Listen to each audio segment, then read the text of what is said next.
good afternoon, good evening, good whenever it is you're tuning in. I am Jake. With me at Master Control is Tevis. He's the one with dimples, but on his face.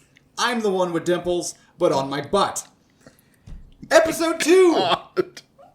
Oh, you didn't like that one? I did not expect that. Okay. Episode 2, welcome to Ticket. Oh yeah, we're Ticket Price. We're Ticket Price. Welcome to Ticket Price. Yeah. We look at movies and determine if they're any good. Unlike this podcast. Yeah, this is definitely not worth the ticket price. But the movie we were talking about. Oh, I'm so excited. I love this movie. Okay, episode 2. We are diving into John Carpenter's The Thing. I'm calling it a classic. I'm calling it a masterpiece. The 1982 remake of the 1951 black and white horror classic, The Thing from Another World. Now, I didn't know this until we did research, looked more into it. The 51 movie, Thing from Another World, is a film adaptation of a science fiction novel, Who Goes There? Written by John W. Campbell in 1938. I did not know that either. I didn't know that, but I'm going to hunt it down. That would be a cool read, I'm going to get a copy of it, just to have. Even if I read it and I'm like, this isn't very good. Yeah. Just to have, I'm going to sit it next to my copy of The Thing. Heck yeah. This is also interesting. So written by Bill Lancaster and John W. Campbell Jr. That's really cool. So I dig that. That is really cool. Have you ever seen the original? No, I've seen like snippets. I've seen the fire scene. The fire scene is probably the most well-known thing about that movie. It's basically he's basically like Frankenstein's monster. Oh yeah. Yeah. And I've seen the door jump scare, which if you don't know what we're talking about, and check it out. The clip's out there. Find the movie. But there is a scene throughout the movie, the 51, The Thing from Another World.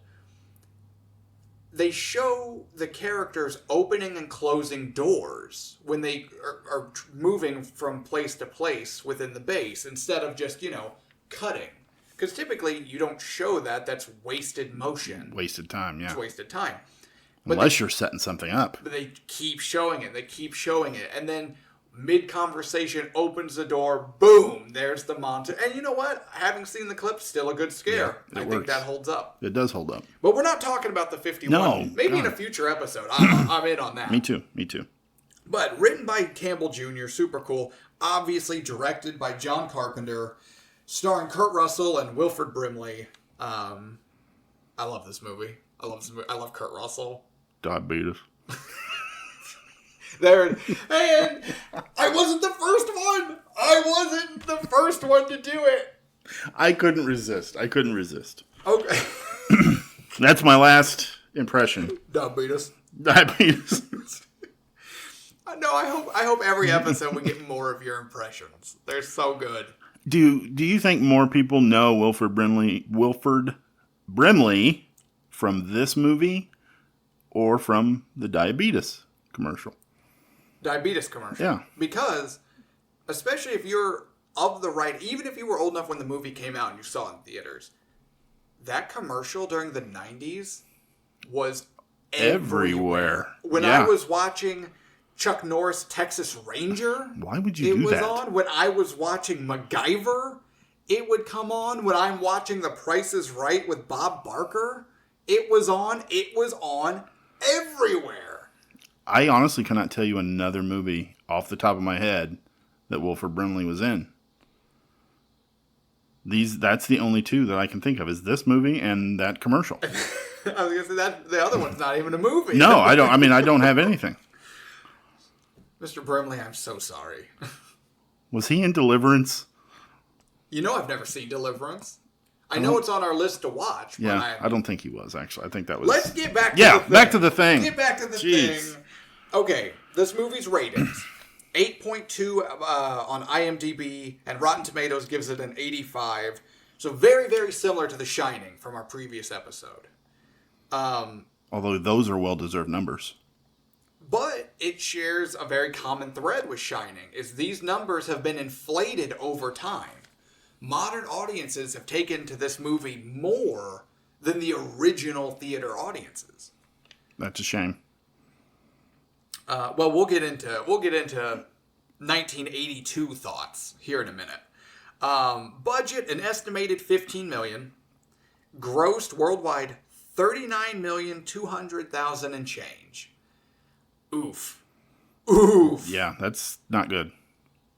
And really, even think about the film itself. $15 million for what they did, what the thing is. That's not that expensive. Oh, for the effects? Yeah. Oh, yeah. Effects, location. Yeah. Kurt Russell.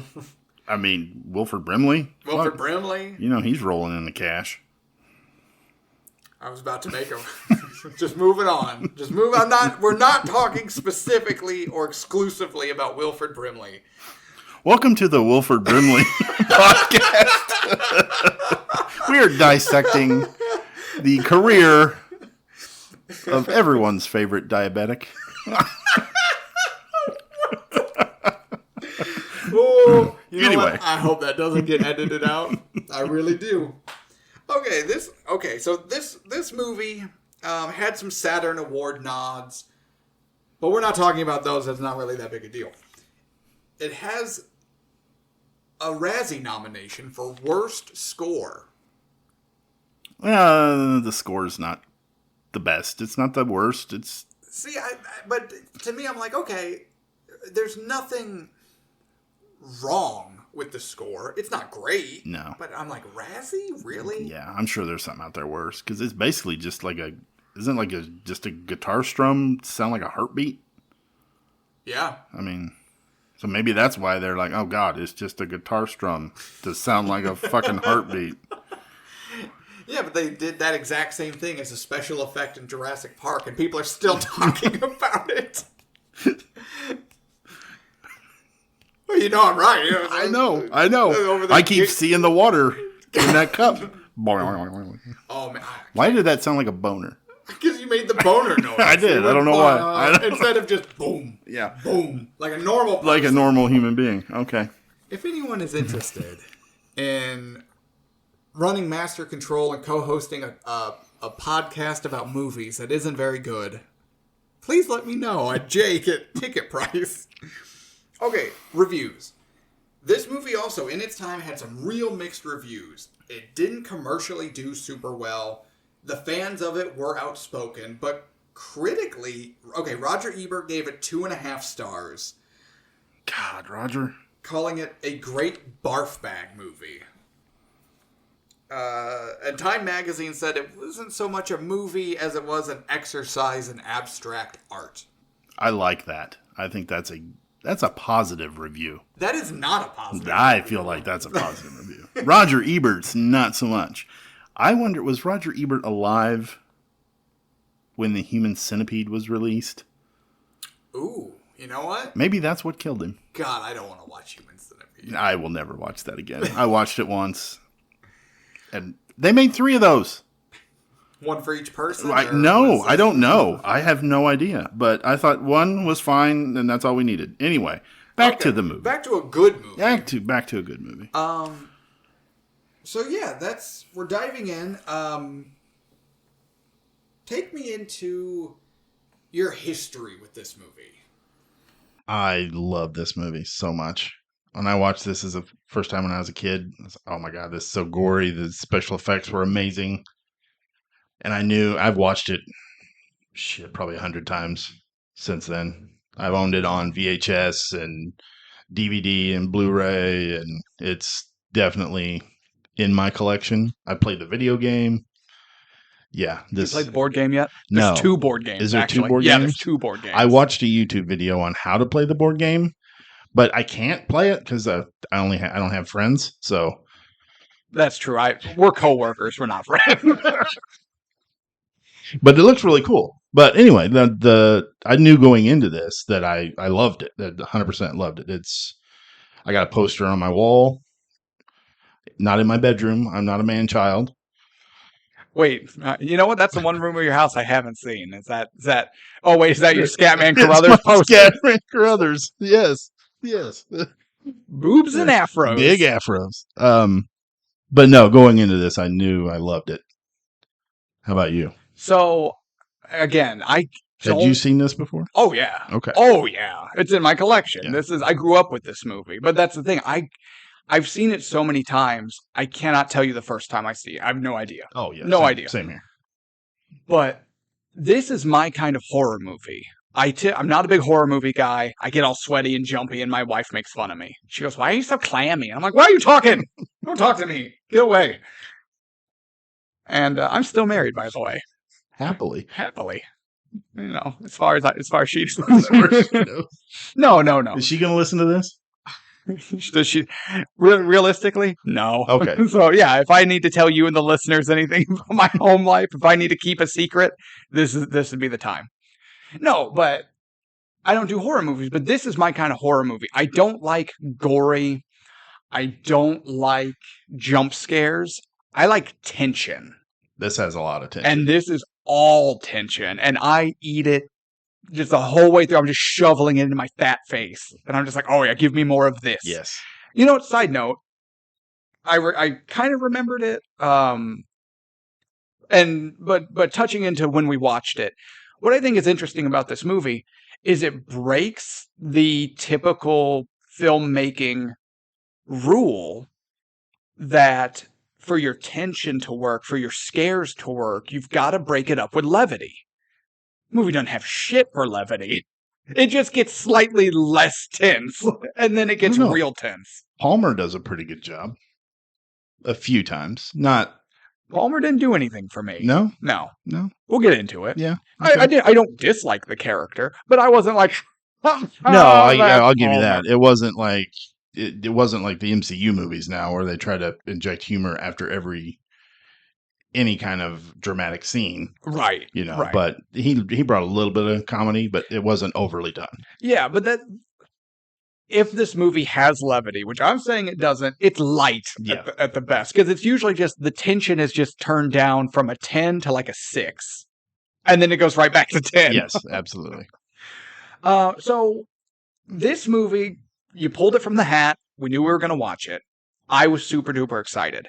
And I think movies that I really, really like this one, make this job harder. Oh, God, yes. Because we want to go into it without any bias. Go into it open-minded. Is it actually good? I tried so hard not to be biased. Me too. And I'm not going to lie. Well, we'll get into it. I'm going to save those thoughts. Okay. Saving those thoughts. But no, John Carpenter's The Thing and I go way back. And honestly, if I was rating it at my personal top 10 horror movies, it's 2.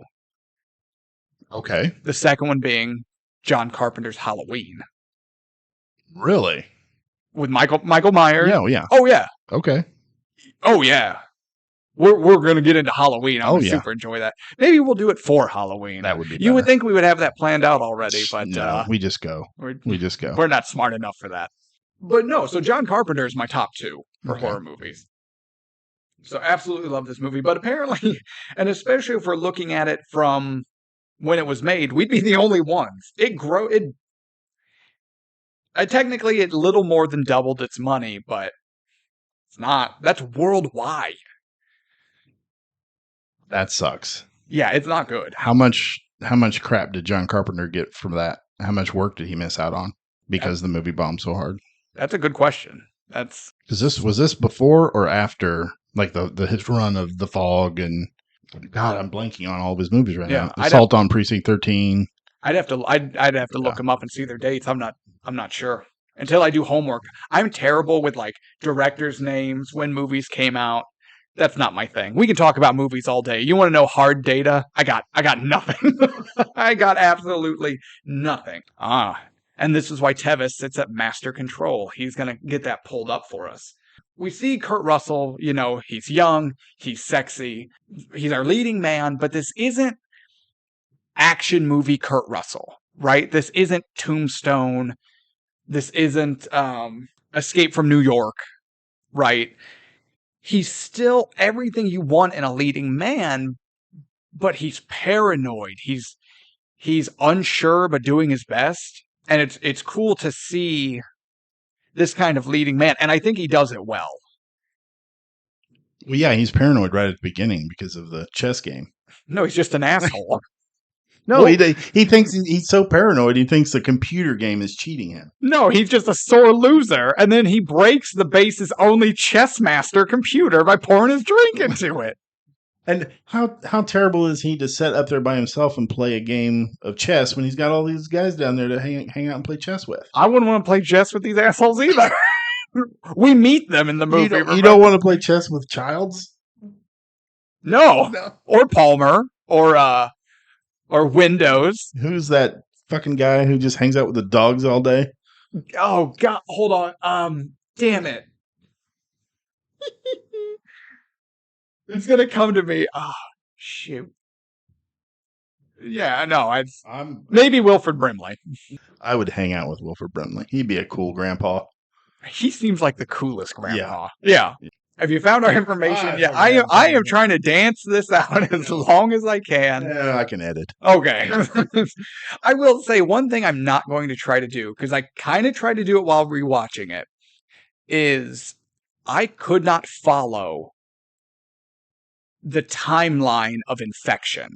Oh my God, no. I tried. Yeah, I tried, and that gave me more anxiety than watching the movie. Yeah. Like the guys that actually had on the outpost. And here's the thing, I don't think we as the audience are supposed to be able to figure it. I know there's a million videos out there saying, I figured it out. I pushed up my glasses, and I wear glasses, I can say that. I pushed up my glasses and I know who got infected, when, and by what. No, you didn't. Because the film teaches us, we learn when Bennings gets it, or Bannings, or whatever his name is, that the infection didn't have to come from the dog. It didn't have to come from an infected outpost member. Right. The corpses they brought back, even a single speck of blood, right, could have gotten on someone's hands while moving a body that we never saw. Well, and then it thaws, boom, infected.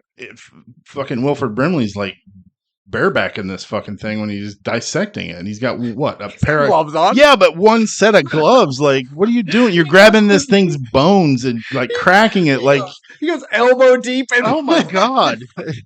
He's like cracking it like he's at a all-you-can-eat lobster buffet. Well, and also we'll get into it. We will get into it. To hell with it. Let's just get into it. Have you found our data yet? Has it been worth it? No, not really. So he directed The Fog, and then Escape from New York, and then he did The Thing. Mm-hmm. And the next movie he did was Christine. Okay. And what year was that? 83. And then after that he did Starman. Have you seen either one of those movies? No. I've never heard of Starman. It's terrible. You mean we're going to watch it next? Both of them are terrible. I read the book of Christine. I loved it. It's a Stephen King book, but the movie is awful. Yeah. And the next one he does after those two terrible ones is Big Trouble in Little China. So what I'm getting at this is John Carpenter and Kurt Russell are the actor-director duo that I do like. Oh, yeah. He's... Him and like Martin's kid. God. I say we leave that in. Yeah. Yeah. Come on, Mushmouth. What are we talking about? I was going to say like Martin Scorsese and Bob De Niro. It's like those two are always together. Who the fuck? Only Bob De Niro. I know Bob. Me and him hang out. You, Bob De Niro, in this old house. Yes. Robert De Niro. Yeah. He loves my Goodfellas poster on my wall. You and old Bobby boy. I know Bobby. I have never in my life heard of Bob De Niro, and I hate it. I know. I don't like it either. Why? Why did you do this? Because I wanted to make somebody out there cringe. Yeah, me. And I'm the only person who listens to this show. No, I've heard him refer to him in interviews and stuff as Bob De Niro, and I'm like, no, it's fucking Robert De Niro. Who does? Scorsese? No, Scorsese's done it a few times, but it's only like his close friends that do it. But it still bothers me. I don't like that. No, I don't either. And we never talked about this again, ever. Like the original Thing, we're gonna bury it under 100,000 years of ice. Should I delete that out? No. Otherwise, we don't have any content. Shit. Okay, so movie starts, and I forgot this is how the movie opens. I forgot this is how it opens. Spaceship whizzes on screen, and then you see it fly, crash, whatever, towards Earth. And I hate it. Yeah, it doesn't need to be there at all. It looks like crap, Right. and honestly, it not only is it unnecessary, but it kind of spoils a little bit of what we go into. Yeah. Because now it's what the hell is this? It's aliens. Yeah. And then the title card, you could still just have the title card and be fine. Because the title card reveal is so cool. Oh, yeah. The burning of the background and you reveal the title of the movie. That was so cool. Yeah, oh, yeah. And you could have even just had the shot of Earth and be fine. Nope, I wouldn't even You do wouldn't that. have done that? Nope. You don't want to know where the movie takes place? Give us a What? Humans? It's on Earth? What? No, just give us a shot of the outpost. No, I agree. I agree 100%. Earth? Well, you have to have an establishing shot. We don't need that much establishment. It's not the interview in The Shining. Jesus. No, just, give us the one shot of the outpost, then we see Kurt Russell breaking the fucking chess master like an ass. Drinking like crazy. And he's the pilot. That's all he does is drink. Wait, he's the pilot and Palmer's the other pilot, the pothead, right? Yeah. Yeah.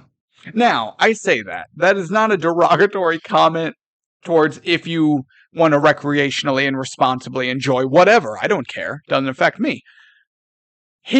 Palmer's character trope in this 1982 movie is pothead. Exactly. Yeah. He is comic relief.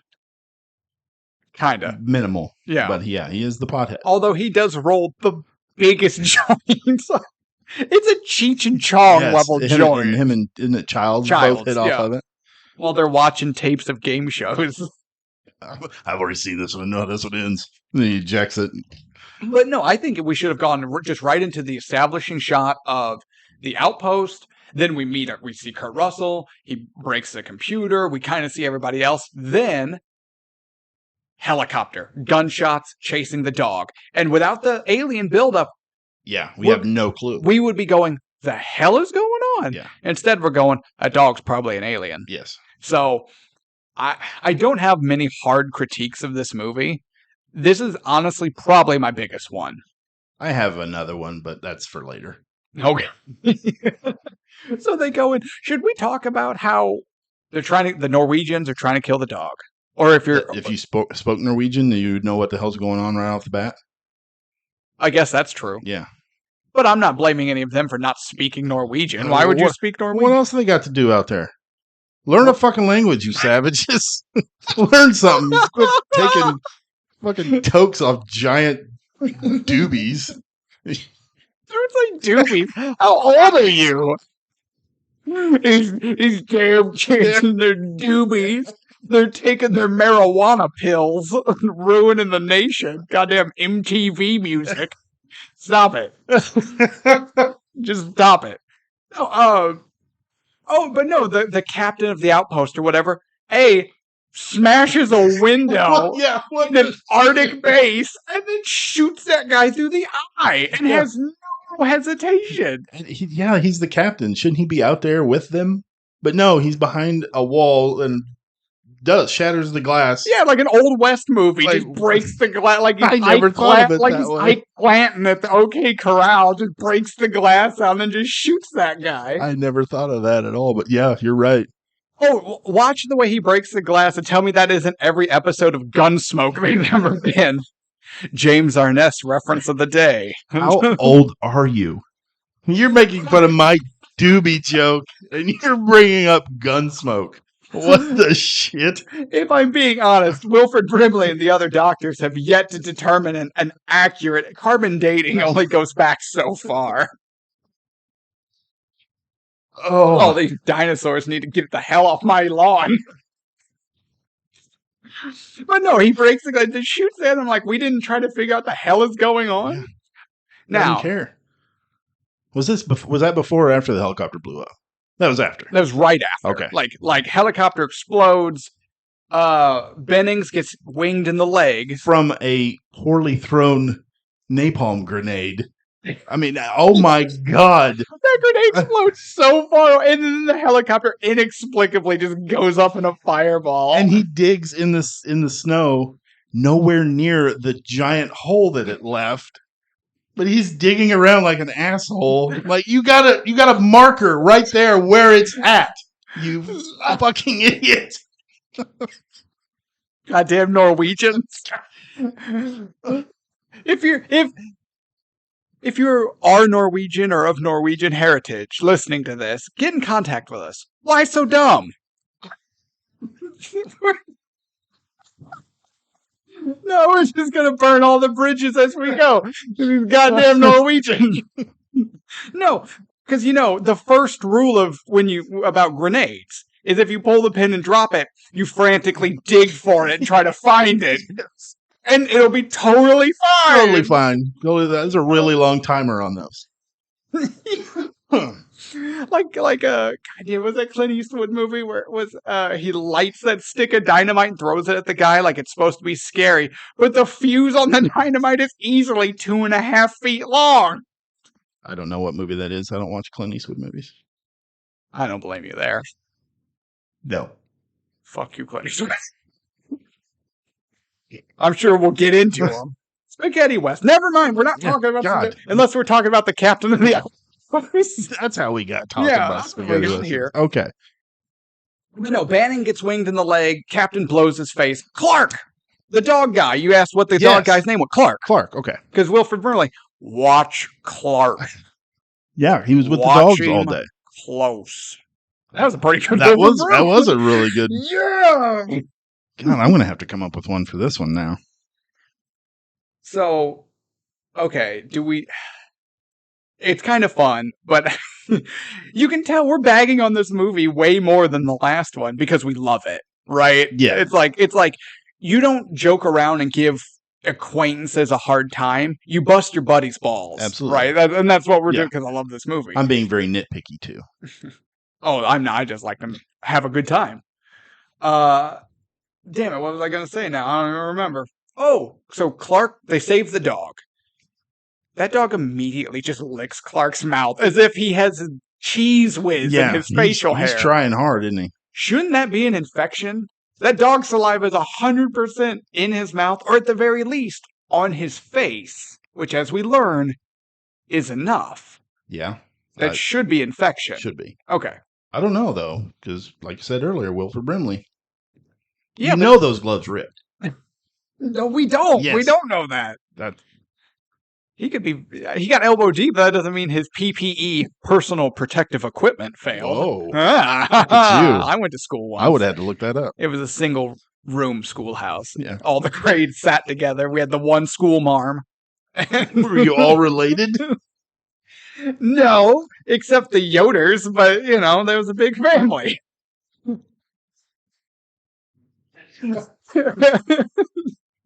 We are 32 minutes in. we haven't even got past the helicopter. We haven't even got to the first infection. Well, it should have been fucking Clark when the dog Frenched him.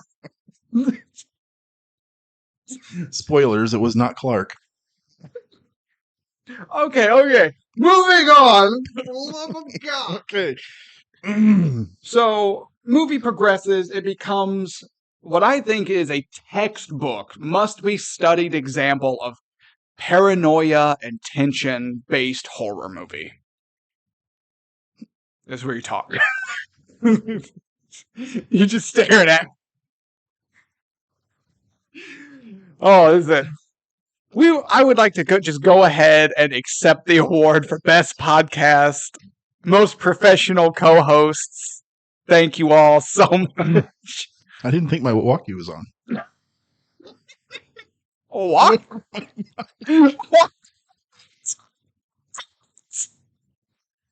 Anyway, I'm sorry. I've been thinking about this movie too much. I'm like, Windows. He can't talk to anybody through his walkie. Or it's a radio, I guess. It's not a walkie. No, that's not. Anyone interested in co-hosting a podcast about movies, please write.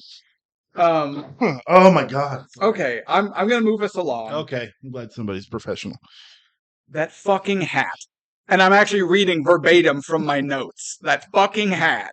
I hate with everything, every fiber of my being, every thing, replicated cell in my body. I hate McCready's hat.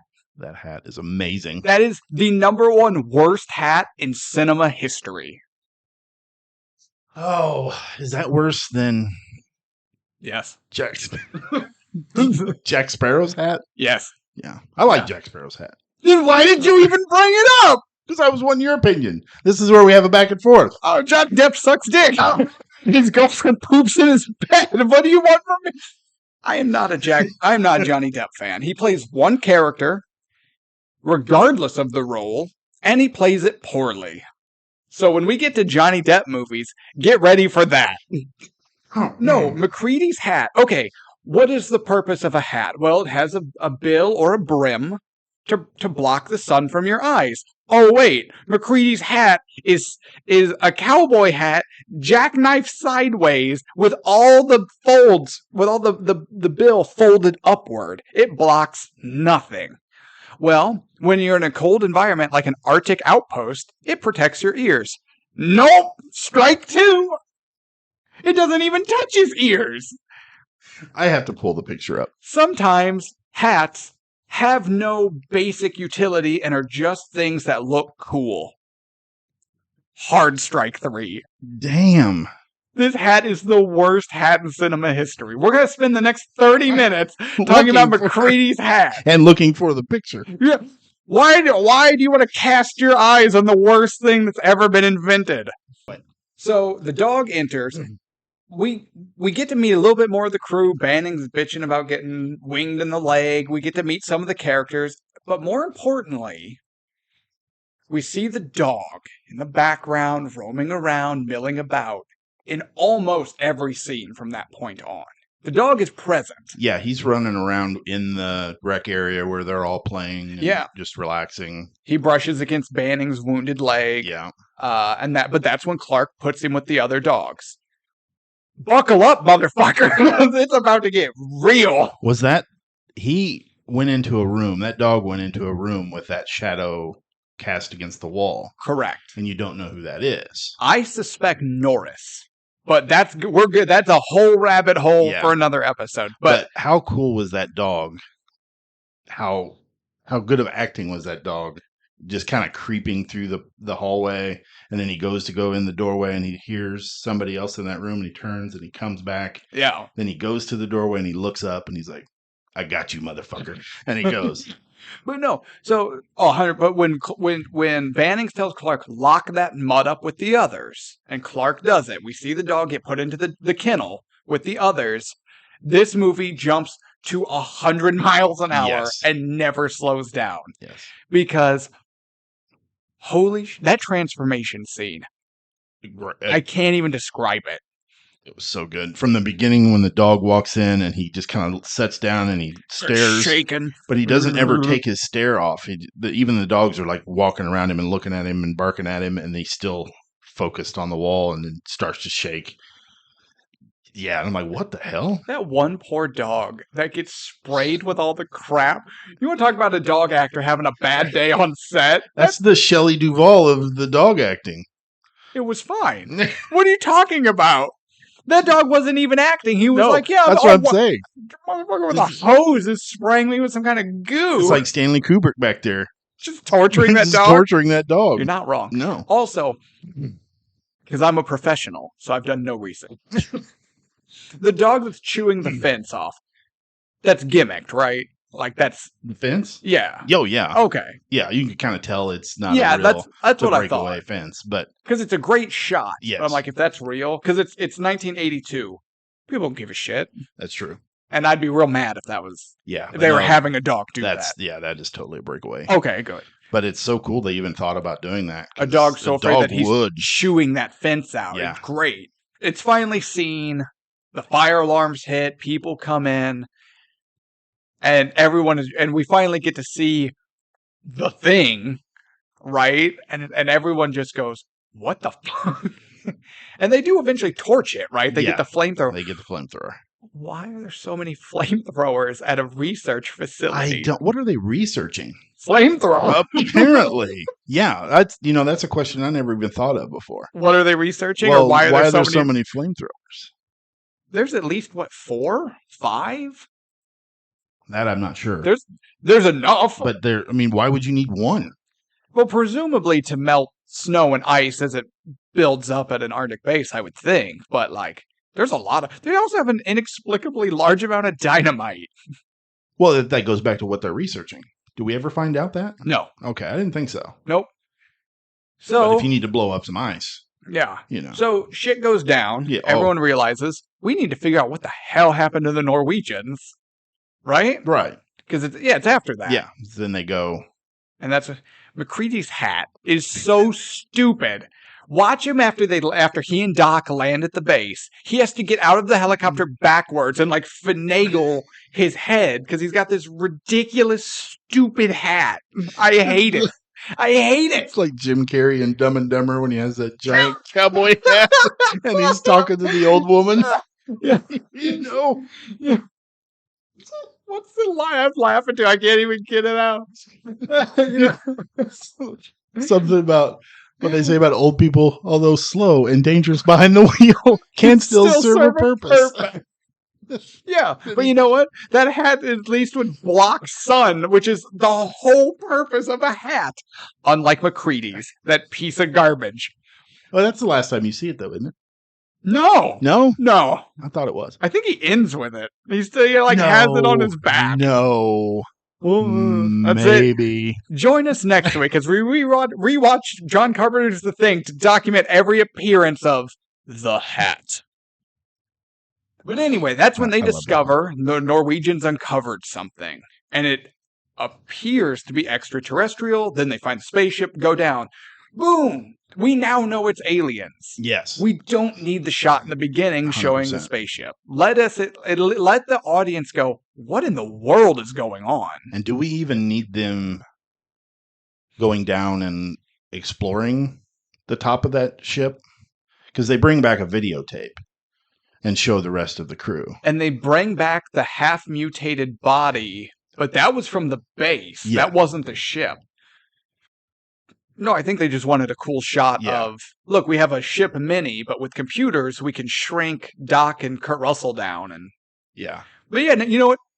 Now that you say that. But just show the video of them, the Norwegians had standing all around the cliff and the giant shot of the ship. I think that would have been more effective. And then they find the other excavation site. It's where they found the body. Oh, yes. I forgot about that. Where the thing apparently had crashed and crawled out. And eventually succumbed to ice and freezing. Yes. Yeah, we don't need that beginning. No, not at all. Okay, so if we don't watch ourselves, we're going to shot by shot talk about this movie. So one of the things... I could too. That's why we can't do it. No one wants to hear that. If you want to hear that, please let us know, and we will do an extended cut. But no, so one of the things that this movie is modern days heralded for, but back then was criticized for, was the effects. This is an effects-heavy movie. Very much. And like your friend Roger Ebert said, a barf bag film, Time Magazine, an exercise in abstract art. These mutation scenes are... amazing, brutal, brilliant. Who was the guy? Rob Bottin, who did the special effects? I don't have that written down. I don't know. You'd think I would, but I can't do all the work, Dan. I know. I'm too distracted by that god awful hat. But I think he won an Oscar for that. I will have to look into that. Well, no, because I would have found that. Yeah, but no, he probably won a Saturn Award, which is a lower award for like horror movies and sci-fi and etc. We don't really talk about Saturn Awards because no one knows what the hell that is. Don't put the laptop away. You can't find anything anyway. That's true. How's your hunt for McCready's hat going? I gave up. So you were talking about the transformations. Yes. one of them that really creeped me out was the one that was the least special effects heavy was Bennings. His hands. His hands and his scream and the look on his face. And then they have to actually burn him up but it's like he's not unrecognizable to those guys like the other ones that they torched. Had his hands been hidden, yeah, it would have been there. Yeah. The thing needed what, 2 minutes more? Because I think that was the first one that they had to torch that was recognizable. Yes. Yeah. Yeah. Everything up to that point was a monster. Yeah. But remember, Bennings gets infected because the corpse, the mutated corpse they bring back, thaws out. And then the blood, because each cell of the thing is an independent organism capable of replicating. Yes. And will do whatever it has to do to survive independently from all other cells. Right. Okay. Yeah. And that's part of the blood test scene. Right. Which there's a problem I have with that, which we'll get to. Like that dog, French and Clark. I have more of a problem with that the blood test scene than I do with the French kiss. And I'm a dog guy. Dogs will kiss you on the face, and sometimes they get you on the mouth. That happens. I could care less. This is a creature. Never mind. We already talked about Clark. We talked about Clark, and we talked about hats, and we talked about Gunsmoke. Not doing it again. Okay. One of the things I love about this movie is you can try to keep track of when people turn and not, and it's so hard to actually do it that not even doing it is almost more terrifying. Oh, yeah. Because you're just like, I don't have any idea when any of these people can turn, so... Yeah. Is one of them the thing? Is it going to corner someone and infect them? Is it an animal?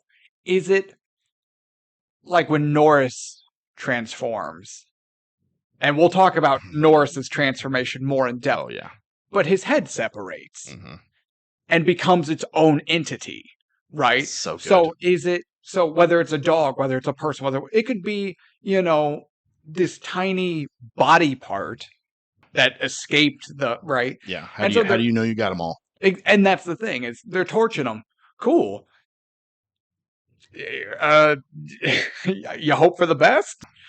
But knowing this, right? You go into, because they're like, it could be you, it could be you. At this point, even after Bennings, right? So he gets turned by the corpse. Right. They burn him. Yes. Even at that point, none of them could be the thing. I mean, technically. Yeah, technically you're right. Because he's the first person we see get transformed. Right. So it's possible. But like you mentioned, we see the dog isolate itself with someone. I think it was Norris. I think it was Norris too. Okay, so let's just, screw it. Norris's transformation. So the thing replicates an exact copy.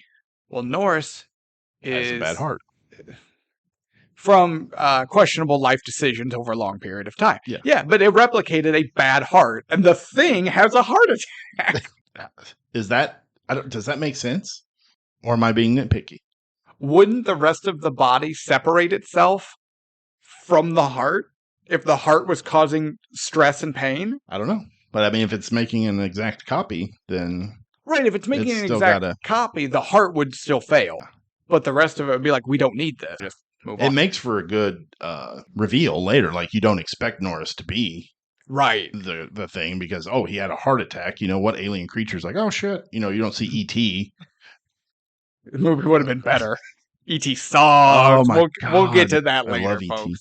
You love E.T.? I love that E.T. Reese's Pieces eating little turd? It was supposed to be M&M's. No one cares what it was supposed to be. It wouldn't have mattered. But anyway, Norris, when the doctor is... He hits him with the paddles the first time. Yeah. Now the thing knows. This hurts. Don't like that. Yeah. And then, man, his chest opens up and the arms go in. As a mouth. That is so, so cool. Now, why does the doctor's arms come off above the bite point? Because I don't know how. Yeah, go on. Nothing. Yes. Because the amputee that they used to play that part had him up above the elbow. I don't know. They didn't use an amputee for that, did they? They did. Yeah. Oh. Yeah. No, but that's just us nitpicking a movie we Yeah. really enjoy. But yeah, you were talking about his head separating. But yeah, so now they're trying to torch the body, and the head pulls away, Oh my God, sprouts it's those like so good. bug legs. And then scurries off. Well, and that's when Palmer, that's one of his levity.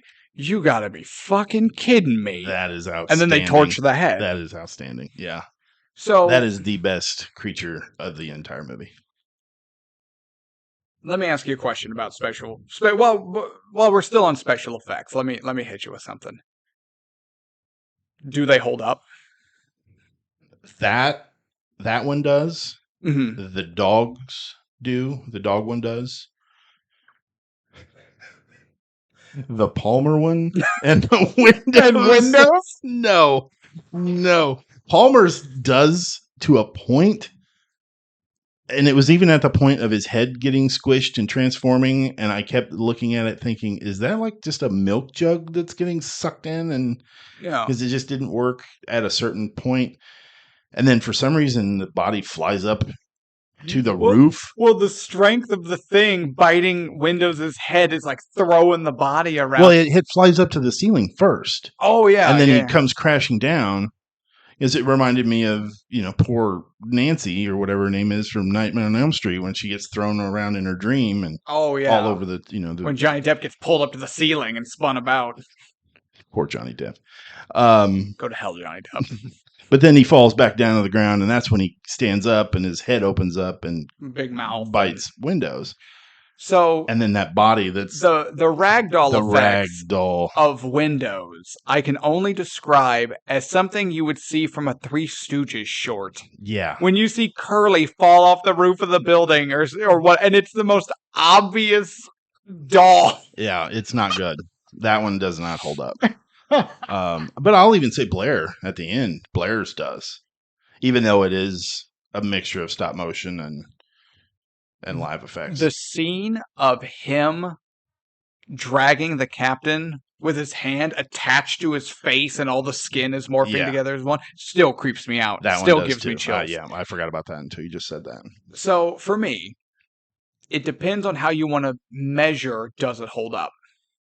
I asked you, see what I did there is I asked a trick question to segue into my point. You see what I did there? I did. I see that. Did you see what I did there? It depends on how you look at it. Does it hold up visually? Does the person asking the question mean, does it look real? Like, say, the T-Rex breaking out of its paddock in Jurassic Park. You watch that now. Man, I can't wait for Jurassic Park. You watch that now, though, and those special effects look spot on. It still looks real. For the thing, I have to say no. But do the effects hold up? As in, do the special effects still evoke a reaction from your audience? 100% yes. Every time you see the thing do anything, I shudder. Why is it so insect-like? Every time! Norris's spider head, everything has a mouth like a Resident Evil monster. It's the worst! In the best way, but it's the worst. It is. So when somebody asks, those old movies, don't they look hokey? I guess depending on how you want to look at it, I could see someone critiquing the thing in 2023 as visually hokey. Have you seen the prequel that they did? Yes. And they... With CGI. All CGI. It's worse. I mean, almost all CGI. I'm sure there's some... And it's all worse. It's, 100% worse. Yeah. Because they don't try to... It doesn't come off as creepy because they don't try to hide things like in the dark. Mm-hmm. Any kind of shadow. It seems like everything was shot during the day in a fucking sunroom with computer animation that just looked plastic. And that plastic look also... and I'm not a computer animation artist. I'm not a special effects coordinator or anything like that. I don't know anything. But when you get that plasticky look, they're not... their color contrasts are wrong. They're not making sure that their light direction and values are matching their environment to their creature. The creature, your setting will give you how dark the color black can be. Right. Like, we're in this room right now. there's a light over there casting a shadow off that piece of furniture. Now I know how dark my shadows are for my CGI monster. It's that. But those don't match. No. And now the human eye is so good. And you may not even realize why or how it's picking up these subtle differences. That But your eye uncanny valley, too. That uncanny valley. And you just go, nope, this is just, it's wrong. Yeah. I don't know why it's wrong, but it's wrong. So no, I mean, the puppetry is fantastic. But are you going to sit there and tell me someone in 2023 might look at me like, it looks not silly, goofy, not... The Windows. The Windows puppet. I mean, even then, watching it back when I was younger, I was like, okay, that's kind of, it was terrifying, but it was still kind of... The monster just ripped his head off and been done with it. Yeah. There's no need to dance with him. Like, that whole thing was just unnecessary. Although I did like how Windows' corpse was transforming in the background, and then they stop Palmer, and the guys tied up are like, McCready, look at what... And you see Windows' body start to shudder as he's waking up, or whatever, transforming. My favorite line from this whole movie is during that scene. Oh, yeah? Go on. I know exactly what you're talking about. Captain. Gentlemen, understand you've been through a lot this evening, but when you get a moment, could you please untie me from this fucking chair? That's the only moment of genuine levity in the whole movie. It's so good. That's the best part. The best line in the whole movie, and it's dealt from that guy. And he is terrible. I didn't like him at all. He was fine. He was terrible. I mean, he was fine actor wise. I meant character wise. Oh, okay. Yeah, as a character, not as an actor. I'm not dogging on his acting. It was actually really good. But as far as a character goes, it was like, you were just so boring and... Well, and that's actually a critique that this movie got back in its day. Is one of the things I read, I don't remember if it was the Ebert or the Time magazine or a different one that just said, characters are not Carpenter's strong point, and this movie shows it. Yeah. Because it's just stereotypes. It is stereotypes. You've got the gung-ho captain, you've got the babyface hero, you've got the stoner, you've got the crazy one, you've got overly antagonistic child, which I guess you could chalk up to paranoia, but at a certain point you're like, guys, maybe we should try and fucking work together. He was even that way before. Yeah, Childs is an asshole. He was always an asshole. This part bothered me. Blair. Okay. When they go out to check on Blair after the blood test, and the doors open, and they go in and they pull the boards up from the floor, and there's a whole cavern system down there. Yeah. Where the hell did that come from? Remember, someone says the line, Blair's been busy. He's digging in frozen... He's not digging. It's digging. You think it was the one that was digging? So before they do the blood test, McCready and the chef, who I forget his name. Oh, yeah, I know exactly what you're talking about. But they go out to check on Brimley. What's his name? You keep saying it, and I keep forgetting. Wilford Brimley? Blair. Yeah. Blair. And it's that just deadpan dark humor if he's sitting there eating a can of beans with a noose hanging next to him. He's like, I don't want to be here. Yeah. Wilford Brimley walk in? Oh, no, it was just me. But he tells them he's been hearing things out here. And they're like, well, we're looking for so-and-so. And he's like, it's not so-and-so. I'm telling you, something is out here. I want to come inside. They leave him. Blair's gone. Blair's done. So, do you think it took him before he decided to kill himself? That's why the noose is there, not being used? Because the thing has got him? Real talk, it might have gotten him in the process. We don't know. But Blair very clearly makes the comment that something's out there. He's hearing it, and it's not the guy they're looking for. So no, a human didn't dig that cavern. Does that make it better for you? It does a little bit, but I don't know. That just kind of took me out of it too there for a minute. And in building the ship, and I'm like, I don't know.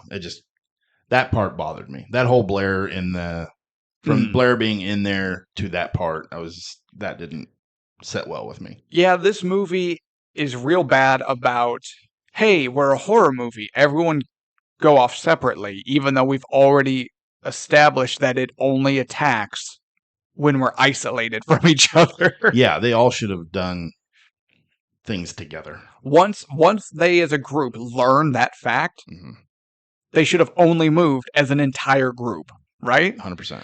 We're going to send 2 people. Hell no. Nope. Hey, Tevis, we need you to go check the fuck you. Yeah, I got to go check my shack because the light was off when I left. No. Okay, and I know the prequel tried to explain it. That whole theory about Childs 100% being infected because of an earring or not having it, that is such crap.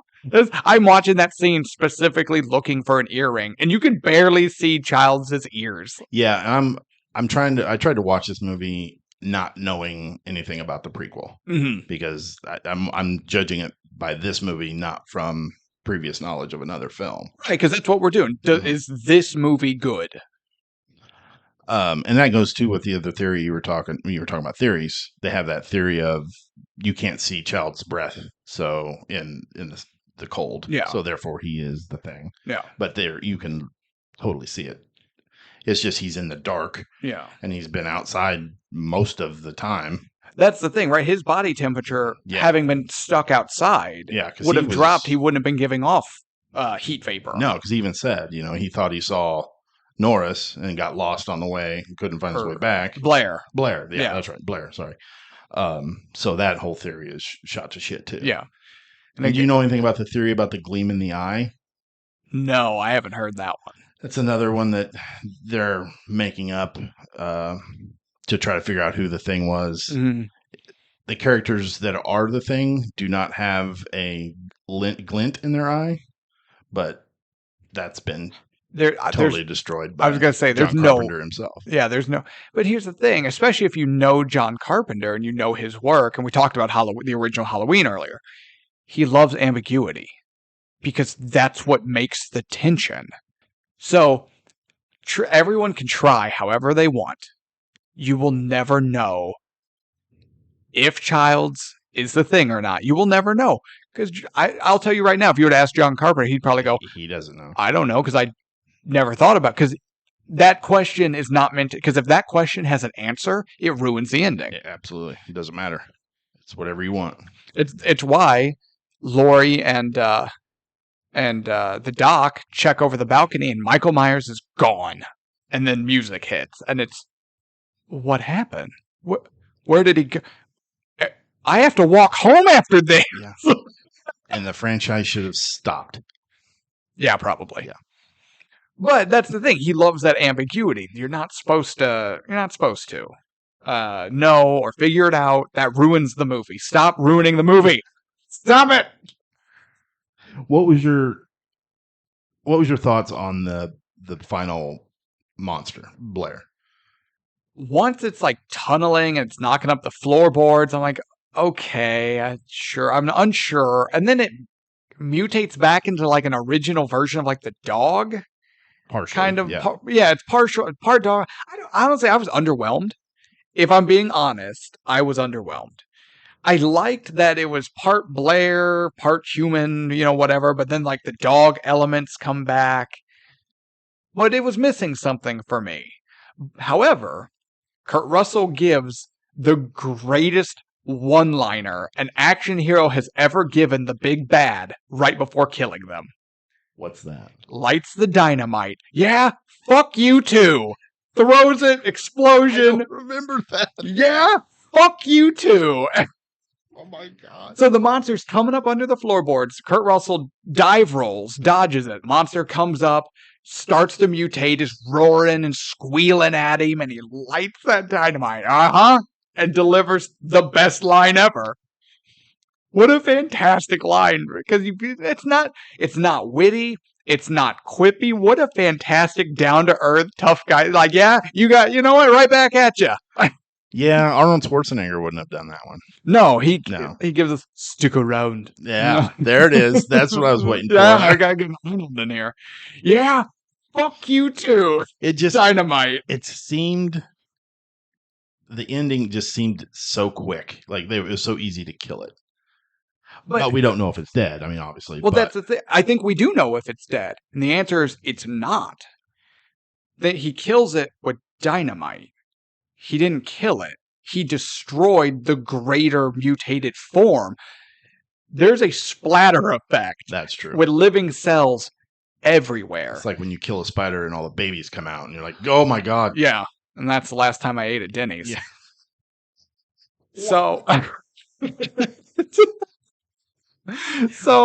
Sorry. Backtrack. I totally forgot the blood test scene. Yeah. Oh yeah. You were going to talk about the blood test scene, So which we have to. Great scene. the way they determine it is they light that piece of metal on fire, get it hot, and then put it in the petri dish of the pool of blood. Yeah, and then that thing pops up. Great jump so scare. It's I don't like jump scares, and that's a good jump scare. Fantastic, because they fake you out at first, because they do one, and it's somebody, whoever it was, I don't remember. It passes. Well, by the time they get to Palmer, who spoilers, the movie's 45 years old. By the time they get to Palmer, they've tested 4 people. Yeah. And the whole time, they actually then, with dialogue and camera focus, switch to the captain. They're accusing the captain. The evidence is pointing to the captain. The captain is sweaty and nervous.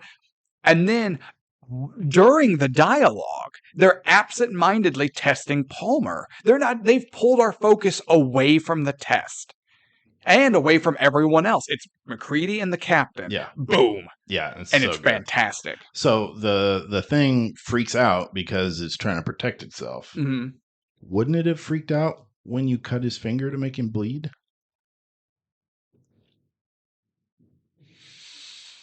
Ooh. It depends on how the thing works.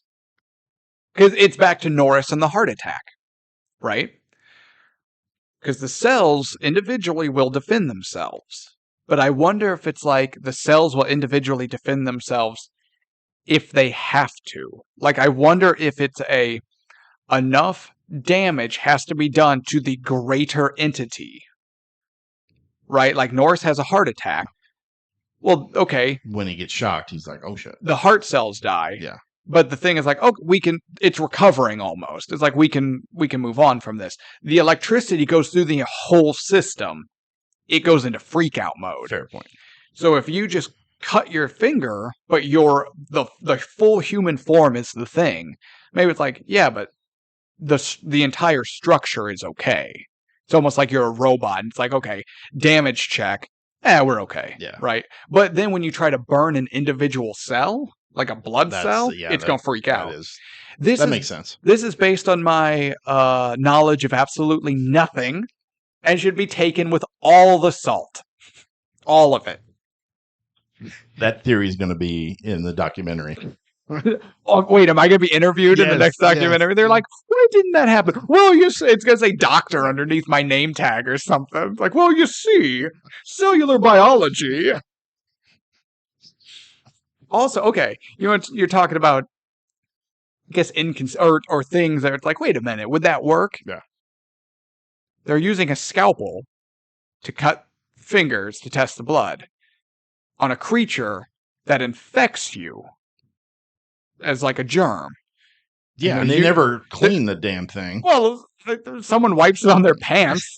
Right, that stops germs. You just give it the old denim brushing, right? Yeah, absolutely. It's one scalpel, so it's like, oh no, if the first guy they tested had been infected, they are now all officially screwed. That's the way my mom used to do it. She'd cut up chicken, wipe it on her dress, and then start slicing bread for the whole family.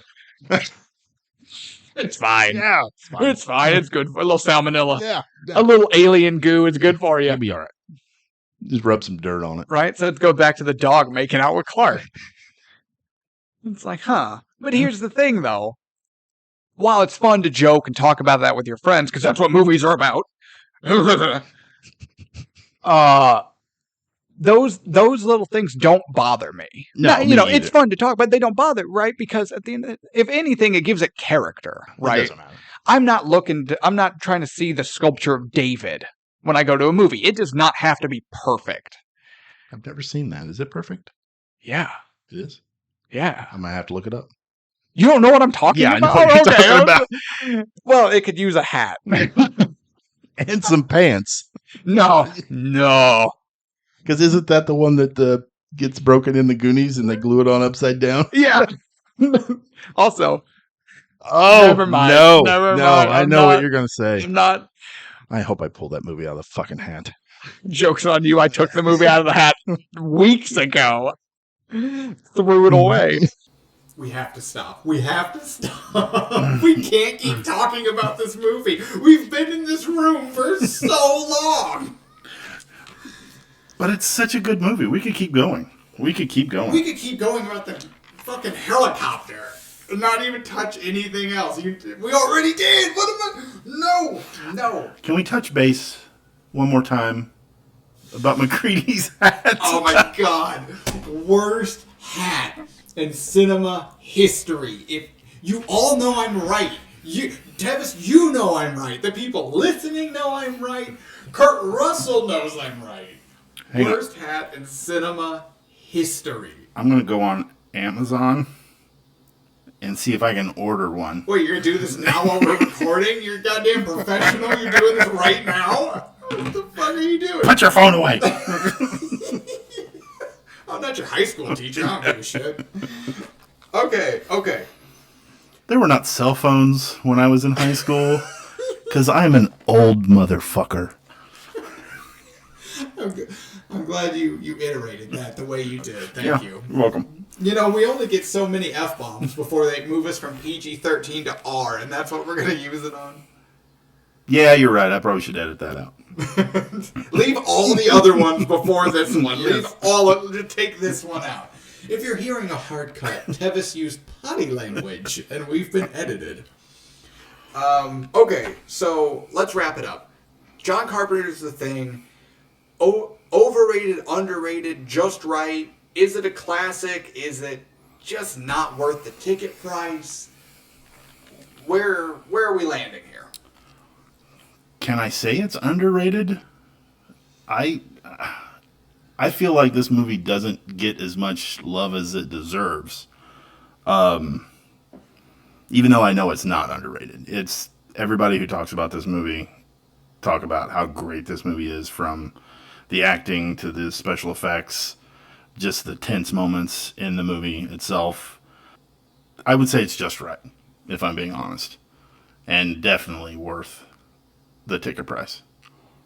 Yeah. I'm a professional podcaster. I'm just getting tongue-tied here, and I don't know what the hell I'm doing. I agree, though. I think because it is now looked on so favorably in the modern era, I would say it's, as far as underrated, overrated, I think it's just right. I think it was underrated, and now it's been propelled up to, it's legendary, it's iconic. You cannot watch or talk about horror movies, must-sees, greatest of all time, anything like that without talking about John Carpenter's The Thing. And I think that's rightly so. The tension, the special effects, the acting, the writing, so good. So good. Wardrobe, bad. Specifically headgear. You sounded like Frankenstein's monster. Wardrobe, bad. Oh, God damn. If the Thing could talk and not just roar like an alien dog beast. It's like Phil Hartman doing the Frankenstein's monster. Bad. Wardrobe bad. McCready's hat. The Thing wasn't trying to kill people. It just would look at that hat and be like, ah! And then they were like, monsters yelling at us, and burn it. It was just trying to get the hat. Oh, God. God, I hate that hat. I hate it. And if any of you disagree, keep your opinion to yourself. You're wrong. Any closing thoughts? Are we... Gotta get out of this room. Oh, I just want to say one last thing. How come nobody loved Fuchs? Nobody gave a shit about that man. The writers didn't give a shit about Fuchs. I don't even think the actor did. He was just like, meh, whatever. I disagree. The guy playing Fuchs does a good job. Like, he's giving that performance something. It's just he's playing a role that has nothing to offer back. They literally throw him out like a piece of trash. They kill him off screen. You don't even know if it's him 100%. All you do is they pull his glasses off of this charred body, and they're like, oh, that must be Fuchs. Oh, well. Hear me out, though. Okay. God, now you're making us sit here longer. I know. I forgot about Fuchs. Just like the writers did. Just like everyone else. Fuchs might actually be the biggest badass in this movie. Yeah, hear me out. Don't look at me like that. MacReady, they're like, ooh, maybe the Thing had him and was taking over, so he burned himself alive. That's straight badass. He went, I'm about to be assimilated and killed, and then a fake version of me will run around and kill my friends and coworkers, or I light my own ass up with a flare. That's badass. Fuchs, hero. Damn. Hero. I didn't even think of it that way. Right? Okay. He didn't need his blood tested. He went, oh shit. Boom. Mic drop. Fuchs is the greatest character, and John Carpenter's The Thing. Damn it. That totally backfired on me. Yeah! Up yours, you hat-loving freak. Alright, that's it. I'm cutting. We gotta go. Thank you, everyone, for listening. I'm Jake. This is Tevis. This has been fun. Ticket price. It's been something. Yeah. If you've stayed with us this long, thank you. Get help, but thank you. And until episode 3, see you next time.